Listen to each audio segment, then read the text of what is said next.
네, 아멘. 우리 옆 사람하고 인사하겠습니다. 주님의 이름으로 사랑합니다. 네, 주님의 이름으로 사랑합니다. 네, 오늘은요, 은혜는 흘러가야 합니다. 은혜는 흘러가야 합니다. 라는 제목으로 같이 말씀을 나누도록 하겠습니다. 우리 한 사람의 역할이 얼마나 중요한지 좀 생각이 되어지는 게 좀 두 가지가 있었습니다. 하나는, 우리 어제부터 이제 은성이가 아파서 유치원에 못 가고 있잖아요. 근데 이렇게 할머니랑 이제 저랑 이제 은성이랑 셋이 시간을 보냈는데, 근데 너무 우리 은성이가 지겨워하더라고요. 저희 먹는 음식도 저희가 냉면을 이렇게 먹으러 갔는데 먹을 게 없어가지고 육전을 이제 먹는데 이것도 뭐 그렇게 막 은성이가 먹고 싶어하지 않고 그래서 우리 어머니가 또 그런 얘기를 했어요. 은성아, 우리 신정호수에서 같이 할머니랑 운동하자 그랬더니 반응이 없더라고요. 근데 우리 예찬이가 오니까 정말 행복해 하더라고요. 은성이가 제가 예찬이랑 같이 놀 때 얼굴을 봤거든요. 저희들하고 있을 때는 볼 수 없었던 얼굴을 어제 은성이한테 이렇게 확인을 하게 되었습니다. 예찬이 한 사람의 그 영향력이 우리 은성이에게는 참 크다라고 볼 수 있겠죠. 이것이 제가 한 가지였고요. 다른 한 가지는요, 2019년 7월 11일에요. KBS에 방송되었던 대한민국에 인간이 만든 235개의 산이 있다라는 그 TV 프로그램 내용이에요. 이것은 뭐냐면 우리나라가요, 쓰레기가 너무 많습니다. 특히 플라스틱 이 쓰레기는요, 전 세계에서 제일 많이 배출이 된다고 합니다. 중국에서 예전에 이것을 받아줘가지고 중국에 이 쓰레기를 보냈는데 이제 중국이 그걸 제재하자 동남아시아 국가로 보냈는데 막 필리핀에도요, 이 쓰레기를 보냈는데 그냥 진짜 이렇게 쓸 수 있는 것들만 보내야 되는데 무더기로 보냈다가 필리핀에서 다시 우리나라로 이렇게 반송이 되었던 일도 있었고요.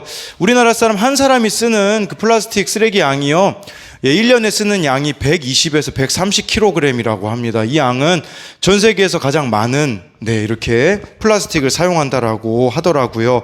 그래서 이것을 이제는 보낼 데가 없으니 우리나라의 이제 곳곳에 그 쓰레기들을 모아둔 것이 산이 되어가지고 이제 나중에 이대로 가게 되어지면요, 우리나라가 더 이상 감당할 수 없는 그런 지경에 이를 것이라는 이런 이야기를 하는 것을 영상을 통해서 알 수 있었습니다.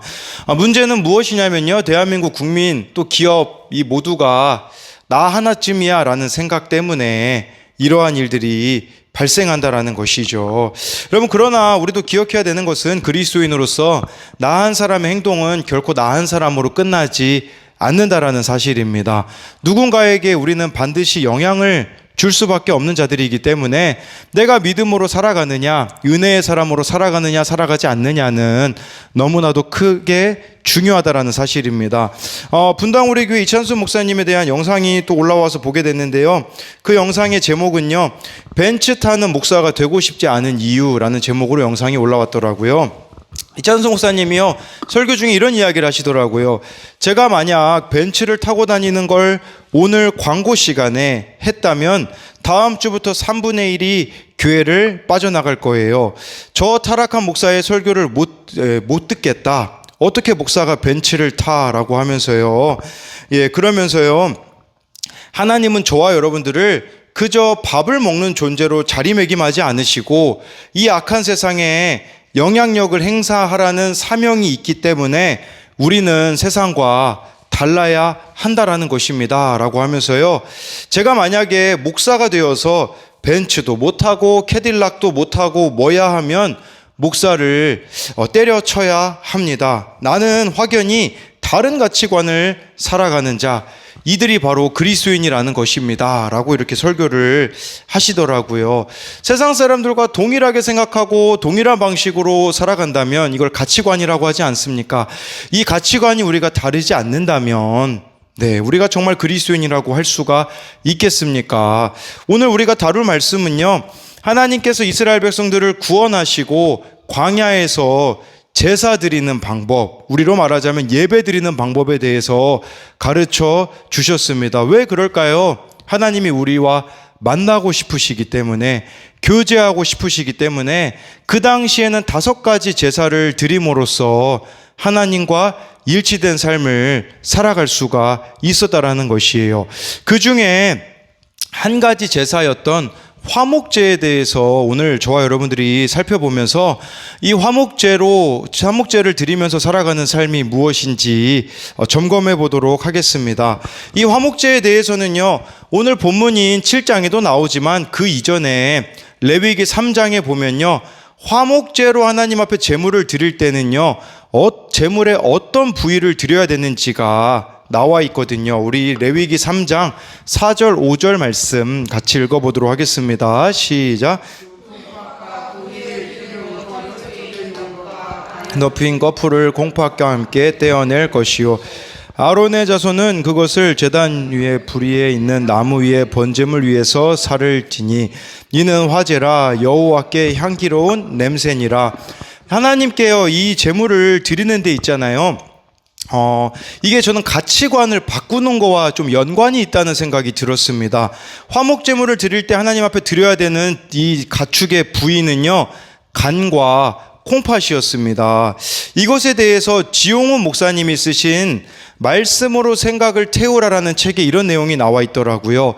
2014년 4월 나는 한 동역자로부터 선물로 받은 USB 속에 전통 유대인 크리스천 드보라 보코비치의 강의를 들었다. 드보라는 이렇게 말했다. 구약 성경에서 생각과 마음이라는 표현이 한꺼번에 등장할 때 마음의 실제 히브리어는 콩팥이라는 단어입니다. 여러분, 이 콩팥이요, 마음과 생각이 나오는 자리라고 이 유대인들은 여긴다고 합니다. 매우 흥미로워서요, 성경에서 이 콩팥에 대해 나온 부분들을 찾아봤대요. 그런데요, 생각과 콩팥이 연관성이 있음을 깨닫게 되었다고 합니다. 이 간과 콩팥을 하나님께 드려서 태우라는 의미는요, 몸의 행위의 근원이 되는 생각을 태우며 예배하라는 의미가 숨어 있는 것이에요. 여러분, 간과 콩팥의 또 기능이 무엇입니까? 이것의 기능은요, 걸러내는 기능을 합니다. 필터링을 하는 거죠.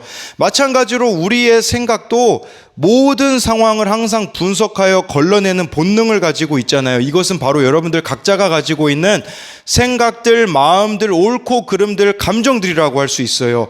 이걸 하나님 앞에 드린다라는 건 무슨 말이겠습니까? 우리의 생각, 우리의 감정을 하나님께 드리라는 거예요. 내가 옳다고 여기는 그 생각 하나님께 내어 바치라는 것을 말씀해 주는 것이 아니겠습니까? 그런 의미에서 이 간과 콩팥을 바친다라는 것은 무슨 말이겠습니까? 말씀 묵상이에요. 그럼 묵상이라는 단어가요, 이 단어의 어근을 따라가 보면요, 여러분, 약이 영어로 메디신이거든요. 그 단어와 같은 어근에서 왔습니다. 말씀을 묵상하는 것은요, 약효가, 여러분들이 약을 먹으면 약이 우리의 몸에 퍼지는 것처럼 말씀이 우리 삶에 퍼져서 내 생각을 바꾸고 감정을 바꾸어 내는 거, 그게 우리들에게 간과 콩팥을 드리는 것이라고 말씀해 주고 있다라는 것이에요. 그렇기 때문에 우리 교회에서도 계속 여러분들 보고 말씀을 묵상하라는 이유는 다른 게 아닙니다. 내 가치관, 내 생각을 말씀으로 바꾸어내야 한다라는 것이고, 그리고 우리가 살아가다 보면 분별해야 될 일들이 얼마나 많이 있습니까? 내가 기준이 되어서 결정하지 말고 하나님이 기준이 되어서 결정하라는 것이에요. 우리 룻기 1장 3절 말씀 같이 읽어보도록 하겠습니다. 룻기 1장 3절입니다. 시작. 나오미의 남편. 네, 갑자기 이 말씀을 읽는 이유는요, 어제 저희 그 구역이 이 말씀을 가지고 나눔을 했는데 우리 안수 지사님께서 그런 이야기를 하시더라고요. 이 말씀이 자신에게 주시는 경고와 같다라고 하시더라고요. 내가 하나님 앞에 바로 서 있지 않으면 엘리멜렉처럼, 엘리멜렉이 가장이지 않습니까? 나도 죽을 수 있겠구나 라는 생각이, 그런 두려운 마음이 드셨다고 해요. 그러면서 무슨 이야기를 하셨냐? 가정에서도 믿음의 가장으로서의 역할을 제대로 감당해야겠다라고 하시더라고요. 그러면서 우리 지난주에 우리 진규랑 다툼이 있으셨거든요. 안수지사님이, 우리 진규가 11조를 내라고, 안수지사님이 전주부터 내가 용돈 줄 테니까 11조를 내라 이렇게 했는데, 우리 진규가 11조를 내지 않아가지고 우리 안수집사님이 이제 매우 좀 화가 나셨었던 그 날이 있었었거든요. 그러면서 우리 안수집사님이 그런 얘기를 하시더라고요. 우리 동규에게는 일주일에 3번 꼭 예배를 드리는 거, 진규에게는 11조를 내는 거, 이거 하지 않으면 이제 내가 용돈을 끊겠다고 이제 선언을 하셨다고 해요. 그러니까 이 적용이 저는 참, 그것이 말씀 앞에서 분별하는 기준이 되는 것이 아니겠습니까? 그리고 어제 우리 청년이 나눈 내용이에요. 죄의 본성을 죽이기 위해 어떤 적용을 해야 할까요? 라고 하는데요. 어제 나눈 내용입니다. 오늘 새벽에 새벽 기도를 가지 못했다. 2시 반쯤이었는데 자려고 누웠는데 계속 말똥말똥했다. 이상하게 잠이 오지 않았다. 그렇게 시간이 흐르고 1시간쯤 설잠을 잔 것 같다. 새벽 기도 가는 알람이 4시 반에 울렸는데 이 상태로는 갈 수 없다는 생각이 들어서 이대로 가면 출근을 못할 것 같다는 생각이 들어서 동생에게 오늘은 새벽 기도 가지 못할 거라고 이야기를 하니 동생이 내게 짜증을 내면서 말했다. 이미 뭐 누군지 다 티가 나긴 했는데, 어느 청년이라고 했지만 제가 동생으로 이름을 바꾸긴 했지만 뭐 다 티가 납니다. 내가 어떻게 짐을 다 들고 못 간다고 미리 말해줘야지. 교회에 가지고 갈 짐이 있었는데 양이 너무 많아서 하는 소리였다. 그 심정은 충분히 이해하지만 미리 얘기해 주란 말에 어이가 없고 화가 났다. 잠을 못 자고 싶어서 못 잔 게 아닌데 왜 나한테 짜증을 내지? 그걸 어떻게 미리 이야기하지?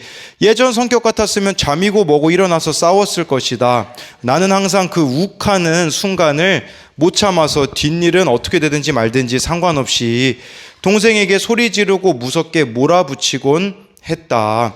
속으론 내가 이제는 화도 안 내고 짜증도 안 내고 다 참으니까 언니 무서운 줄 몰라서 저러나 싶은 생각이 들었다. 그러나 그냥 참고 잤다.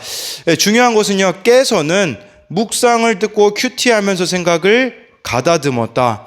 그러니까 생각을 바꾸게 된 게 말씀이었다라는 뜻이거든요. 그러니 어떻게 바뀌었냐면요, 내가 예전에 얼마나 동생을 함부로 대해왔는지 그 숱한 세월을 생각했고, 이전에 나 역시 동생이 힘들어서 새벽 기도에 빠진다고 하거나 교회 일에 대해서 그만두고 싶다는 듯이 얘기를 하면 막 짜증을 내고 성질부터 냈었다. 그러면서요, 이렇게 바뀌었대요. 그래, 저게 내 모습이다. 내가 회개해야 한다라고 생각하며 어제 적용에 이런 적용을 썼더라고요. 새벽부터 짜증났을 동생을 위해 토스트를 사러 다녀오겠습니다 라고 하더라고요. 여러분, 이게 세상 가치관으로는 어떻게 가능합니까? 세상 가치관으로는요, 그냥 화 쏟아내고 언니로서의 그 정말 지위만 고집하며 성질 부릴 수 있는 게 아니겠습니까? 그러나 말씀 앞에 섰을 때에는요, 달라질 수가 있다라는 거죠. 그런 관점으로 보자면 우리 주변에 가까이 있는 사람들이 왜 그렇게 변화가 안 되겠습니까? 문제는 나에게 있음을 기억해야 된다라는 것이에요. 내가 너무나도 변화되어지고 있지 않기 때문에 내 주변 사람들도 변화가 되어지지가 않는다라는 것이죠. 오늘 소리사모가 찬양인도 한 것도요, 어제 큐티 적용이 그거였거든요. 짜증 날 때마다 기타 치면서 찬양하겠습니다 였거든요. 근데 어제 짜증을 참 많이 우리 소리사모가 냈는데 오늘 아침에 그러더라고요. 내가 너무 짜증을 내서 이거는 내가 어제 적용을 하지 않았기 때문이다 라고 하면서, 그리고 어제 또 구역 예배를 준비하는데 소리사모가 여러 가지를 준비하면서 오뎅국을 또 끓였거든요. 근데 오뎅국을 끓였는데 예찬이 한결이한테 먹으라고 하는데 얘네들이 막 억지로 먹으라고 하니까 막 우에 막 그러는 거예요. 너무 이제 소리사모가 화가 난 거죠. 아니, 어떻게 엄마가 한 음식인데 우액이라고 할 수 있어. 근데 오늘 아침에 하나님과의 시간을 보내고 나니 저한테 그렇게 얘기하더라고요. 평소에 아이들에게 반찬을 신경을 썼어야 하는데 그러지 못한 것이 이게 내가 들어야 될 말이라고 이야기를 하는 걸 보면서 진짜 하나님 앞에 우리가 바로 서 있잖아요. 이 콩팥과 간을 내어주는 거예요. 내 생각, 내 감정을 내어주고 하나님의 생각과 하나님이 주시는 말씀에 순종하는 것이라는 것을 봐야 한다라는 것이죠. 저도 회개가 되더라고요. 어제 말씀에 그런 내용이 있었거든요. 네, 어제 속죄 제물로 드리는 그 그릇 중에 토기로 된 것은 깨뜨리라라는 말씀이 있었거든요. 이것은 무슨 말이냐? 죄가 흡수될 만한 요소가 있다면 없애버리라는 뜻이거든요. 어제 제가 강예찬을 공부를 가르쳤습니다. 소리사모가 이 예찬이를 공부 가르치면서 이렇게 화내는 것을 이해를 못했거든요. 근데 제가 어제 가르쳐 보니까 정말 화가 나요. 왜냐하면 아니 문제를 풀라고 하잖아요. 그럼 갑자기 화장실을 가야 된대요. 소변이 마렵대요. 그래서 소변 보고 와서 또 앉아있죠. 그러면 한 두 문제 풀다가 목이 마르대요. 그 또 가가지고 이제 또 물을 마시고 오죠. 그러다가 또 한쪽 풀잖아요. 그러면 과자를 먹어야겠대요. 그래서 어제 너무 화가 나가지고 저랑 소리사모가 이 애들 못 알아듣게 영어로 대화할 때가 있거든요. 얘네들이 못 알아듣게 하려면 그냥 영어로 대화를 하는데 어제 제가 그런 말을 했어요. I wanna punch him이라고 해서 강혜찬 저거 주먹으로 때리고 싶다. 이제 이렇게 제가 어제 영어로 소리사모한테 이야기를 했거든요. 예찬이가 바로 앉아있는데 그러니까 얘는 못 알아듣죠. 영어로 말하니까. 그래서 강혜찬 너무 때리고 싶다. 제가 이렇게 영어로 말한 게 회개가 되면서 네. 그것도 또 회개하게 되었고요. 어제 큐티를 같이 하는데 아니 강혜찬 지가 글씨를 쓰면 되는데 아빠 보고 같이 쓰자고 하더라고요. 제가 그래도 잘 쓰다가 마지막 두 글자를 너무 글씨를 못 썼어요. 얘가 막 손을 움직여가지고 그거 가지고 또 삐진 거예요. 아빠가 글씨 너무 못 썼다고. 그래서 잘 때도 또 그러면서 삐질 때 항상 저한테 내는 소리가 있어요. 그래서 계속 삐져 있더라고요. 그래서 예찬이한테 또 가가지고 미안하다 아빠가 글씨를 똑바로 쓸게 하면서 또 저를 바꾸는 기회가 되더라고요. 그럼 마찬가지로 너무 억울하지 않습니까? 지가 글씨 쓰면 되는데 지가 공부 잘하면 되는데 라는 생각이 들 수 있겠지만 그 가운데에 정말 콩팥과 간 여러분들의 생각과 마음을 하나님께 드리면요, 우리 자신을 바꾸는데 너무나 좋은 유익이 된다라는 사실이에요. 그럼 왜 이렇게 간과 콩팥을 드려야 됐을까요? 오늘 말씀해 보면 답이 나와 있거든요. 우리 레위기 7장 15절 16절 말씀을 같이 보도록 하겠습니다. 레위기 7장 15절 16절입니다. 시작. 감사함으로 드리는 화목제물에 두지 말 것이니라. 그러나 그의 예물의 제물이 서원이나 자원하는 것이면 그 제물을 드린 날에 먹을 것이요 그 남은 것은 이튿날에도 먹되. 여러분 생각, 아까 우리가 마음, 이 간과 콩팥을 하나님 앞에 드리라고 했잖아요. 드리고 나면요 그 제물의 남은 부분들은 다른 사람들과 나누어 먹는 제사가 화목제였습니다. 그러니까 이 간과 콩팥 이 부위는 하나님께 드리고요, 제사장에게도 드리는 부위가 있었더라고요. 그 제물의 가슴과 오른쪽 뒷다리는 제사장에게 드리고 남은 고기는요 15절 같은 경우는요 이 화목제를 세 가지 경우 때 드렸거든요. 15절에 감사할 때 드렸고요, 16절에 보면요 서원하고 나서 서원이 끝났을 때 드리기도 하고, 또 16절에 자원하는 마음으로 이 세 가지 경우에 화목제를 드렸는데 15절에 감사함으로 화목제를 드렸을 경우에는요 이 나누어 먹는 고기를요 당일에 다 먹어야 됐다라고 합니다. 여러분 예를 들어서 한번 생각해 보십시오. 소 한 마리를 내가 하나님 앞에 화목제물로 드렸습니다. 그날 내가 감사함으로 드리는 이 화목제 다 나누어 먹으려면 누구까지 나누어 먹어야 됐을까요? 이것은요 여러분 예를 들어서 이 제한 시간 하나님이 안 주셨다면 그러면 여러분 좋아하는 사람하고만 나눠 먹거나 아니면은 내가 그냥 집에다가 보관하고 먹겠죠. 근데요 감사함으로 드렸을 때는 당일에 이 고기를 나누어 먹으라고 하나님께서 하시고 있는 거, 그것은요 바로 이런 의미가 있어요. 끼리끼리만 놀지 말라, 이런 의미예요. 사랑하고 싶은 사람만 사랑하지 말라 라는 의미인 것이겠죠. 여러분 만약에요 이 고기를 나눠 먹지 않잖아요. 어떤 일이 발생하냐면요, 우리 18절 말씀 보도록 하겠습니다. 시작. 만일 그 화목제물의 고기를 셋째 날에 조금이라도 먹으면 드린 자에게도 예물답게 되지 못하고 도리어 가증한 것이 될 것이며 그것을 먹는 자는 그 죄를 짊어지리라. 네, 여기서 셋째 날이라고 하는데요, 감사제로 드렸을 때는 당일에 먹고 서원이나 자원함으로 드렸을 때는 다음 날까지 가능했기 때문에 셋째 날이라는 표현이 쓰여 있어요. 그러니까 고기를 안 나눠주고 그냥 가만히 내버려 두잖아요. 그럼 하나님이 뭐라고 말씀하시냐? 죄가 된다 라고 말씀해주고 있는 것이에요. 그러니까요, 여러분, 우리들의 시간과 삶과 물질을요, 멀리에 있는 이웃들에게까지 나누는 것이 화목제라고 말씀해주고 있어요. 근데 이거 나누는데 제일 걸림돌이 되는 게 뭘까요? 내 생각, 내 마음이거든요. 그렇기 때문에 하나님께서는 하나님께 간과 콩팥을 드리라는 거예요. 너의 생각을, 너의 마음을 나에게 주지 않을래? 우리가 진짜 하나님 앞에 그 마음과 생각을 드리면 어떻게 될까요? 사랑하고 싶지 않은 사람도 사랑해 낼 수 있다라고 말씀해 주고 있는 것이에요. 지금 여러분들이 사랑하고 싶지 않은 사람들이 많다라는 것은 무슨 말이겠습니까? 내 생각으로 가득 차 있다. 내가 내 인생의 주인이다라는 증거가 아니겠습니까? 여러분, 그렇기 때문에 정말 여러분들이 하나님께 이 마음과 생각을 드리면요, 하나님은 여러분들의 삶에 부어주시는 것이 있습니다. 그것은 바로 은혜입니다. 제가 예전에 어느 교수님의 강의를 들은 적이 있어요. 본회퍼 목사님의 삶을 전공하신 분인데요, 그분이 본회퍼 목사님에 대해서 이야기한 것은 기억에 안 남고 한 가지 지금도 기억에 남는 게 있어요. 이게 거의 한 7년 전, 8년 전에 들었던 강의인데요, 바로 은혜라는 단어를 그 교수님이 설명해 주시는 거였어요. 은혜의 첫 번째 의미는요, 선물입니다. 선물은요, 내가 자격이 안 되는데 거저 주신다라는 의미가 있는 거죠.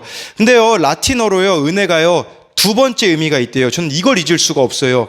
은혜는 숙제라는 뜻이 있대요. 숙제. 무슨 말이냐면요, 여러분들이 하나님께 은혜를 받았으면요, 이제는 그 은혜를 흘려보내야 되는 숙제가 있다라는 것이에요. 근데 여러분, 한국교회에 은혜 받았다라는 사람이 얼마나 많이 있습니까? 예배도 조금 마음에 은혜가 되면 오늘 예배 은혜 받았습니다 라고 말하는데요, 그 은혜는 반쪽 은혜예요.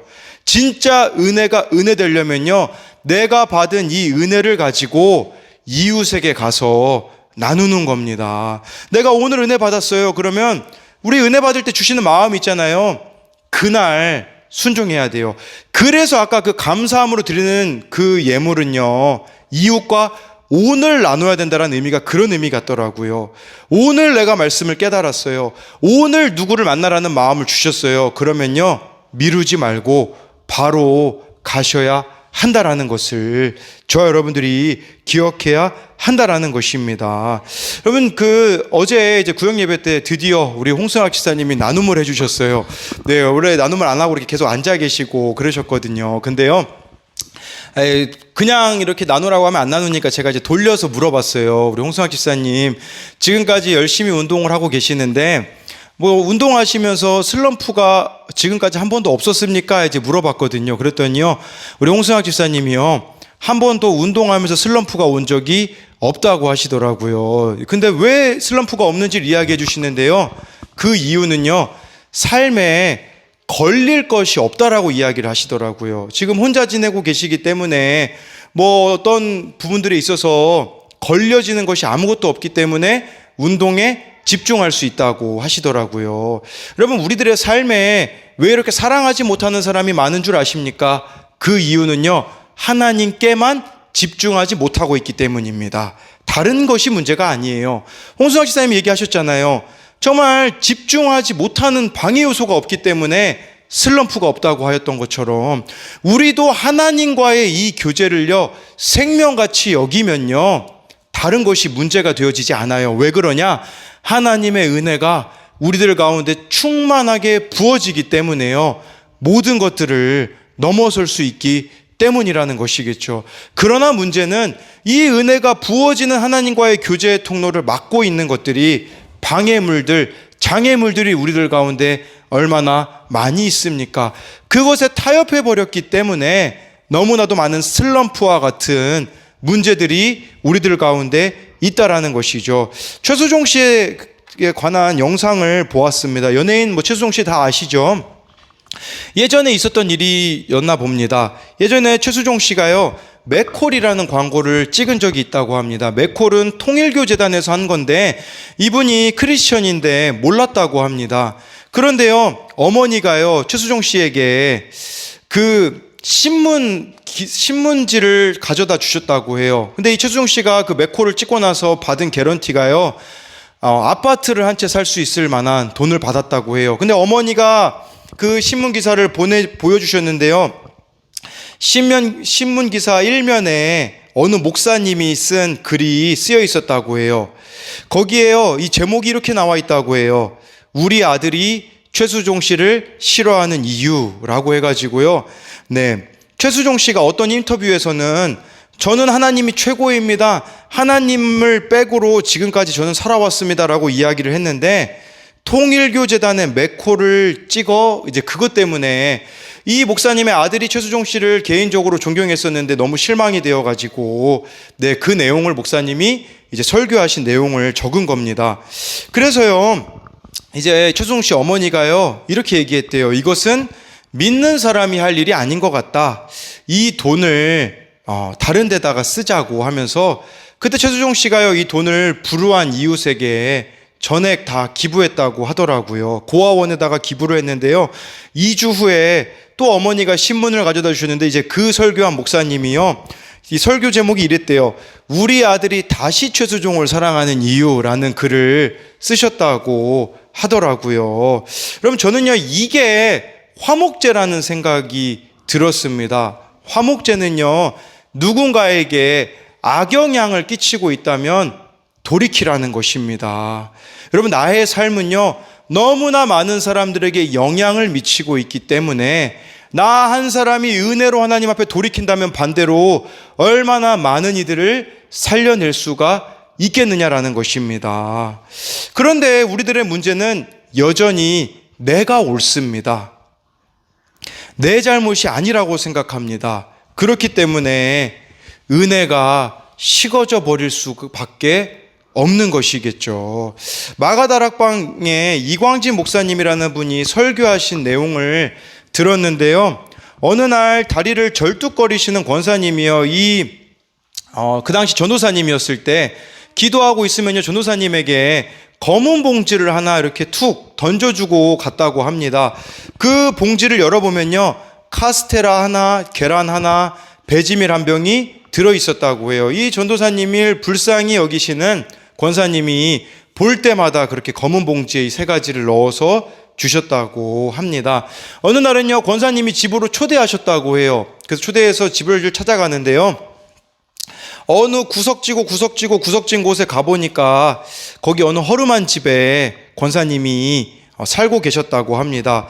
그 집에 갔는데요, 권사님이 김치찌개를 끓여주시고 이렇게 사는 모습을 보는데, 근데요, 그 집에 보니까 무슨 뭐 밤무대에 이렇게 입고 갈 만한 그런 번쩍거리는 옷이 이렇게 걸어져 있었다고 해요. 그래서 권사님이 그것에 대해서 이야기해 주셨는데, 지금까지 자기 돈으로 옷을 산 적이 없다고 해요. 근데 누가 다 준 건데 입을 수는 없어서 그냥 걸어만 놓았다고 하시더라고요. 그러면서 그분이 자신의 삶을 이야기하셨다고 해요. 나는 결혼한 후 남편을 먼저 보내고 시어머니를 모시고 지금도 이 모양으로 살아요. 형편이 참 어려워 보이셨다고 해요. 어느 날은 이 전도사님이 낙도 선교를 가야 되는데요, 재정이 없었던 거예요. 근데 어느 날 권사님이 전도사님을 따로 불러가지고요, 봉투를 주시면서요, 이렇게 이야기하셨다고 해요.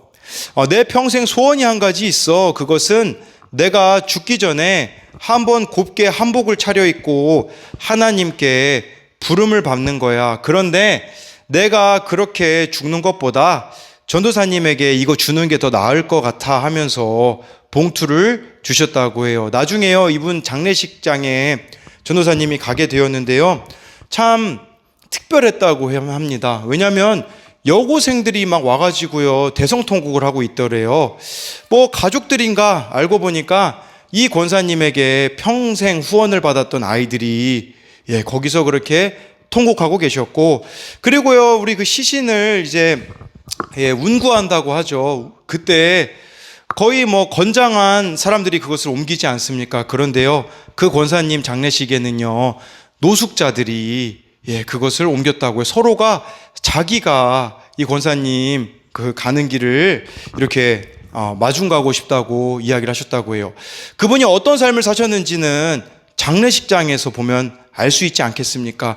여러분, 우리가 이 화목제로 인생을 사는 사람이었다면 장례식장에 가보면요, 어떤 삶을 살았는지 알 수 있습니다. 나의 장례식장에 누군가는 찾아와서 저 사람이 나에게 베풀어 주었던 사랑, 은혜에 통곡하는 장례식이 있는가 하면 아무도 찾지 않는, 내가 내 인생의 주인이 되어서 아무것도 나누지 않는 삶이라면 그것이 얼마나 비참한 인생이겠습니까?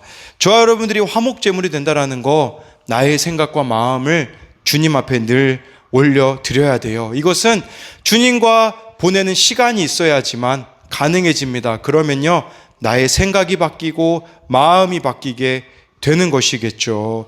그리함으로써 사랑하고 싶지 않은 사람까지 사랑해 내지는 것, 이게 바로 화목제로서의 삶이라고 할 수가 있는 것이에요. 제가요, 너무 부끄러운 모습이 있어요. 그것은 뭐냐면, 지난 주일에 이제 대예배 때 설교를 하고 앞에서 설교를 하는데요, 몇몇 분들이 이렇게 은혜 받는 모습을 보기는 했으나, 근데 저의 진짜 문제는 뭔지 아십니까?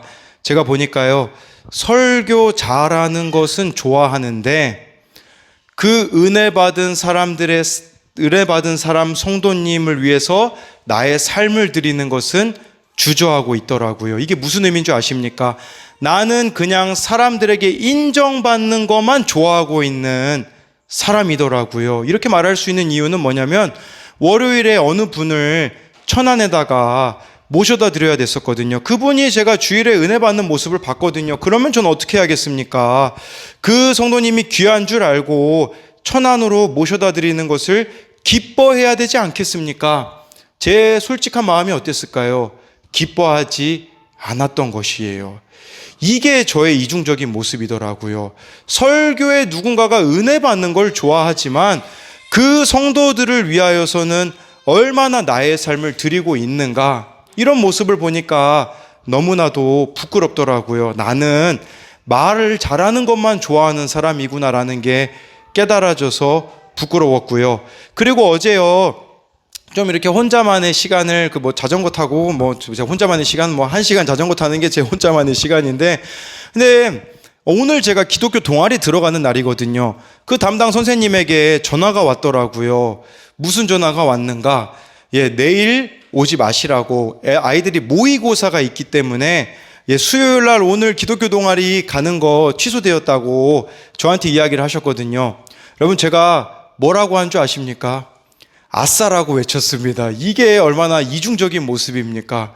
그 기독교 동아리 들어가는 거에 전에 하나님의 뜻이라고 여기면서 그 자리에 들어가는 것을 기뻐했던 전데, 그 자리가 부담스러우니까 안 가도 된다라는 말을 기뻐하는 이런 이중적인 저의 모습을 보면서, 아직 나는 화목제물이 되기에는 멀었구나라는 생각을 해보게 되었습니다. 여러분, 마찬가지로요, 우리들 가운데도 이중적인 모습이 있지는 않습니까? 나의 생각, 나의 마음이 세상 사람들과 똑같아 있다면 그것은 우리가 지금 잘못된 가치관으로 살고 있다라는 증거입니다.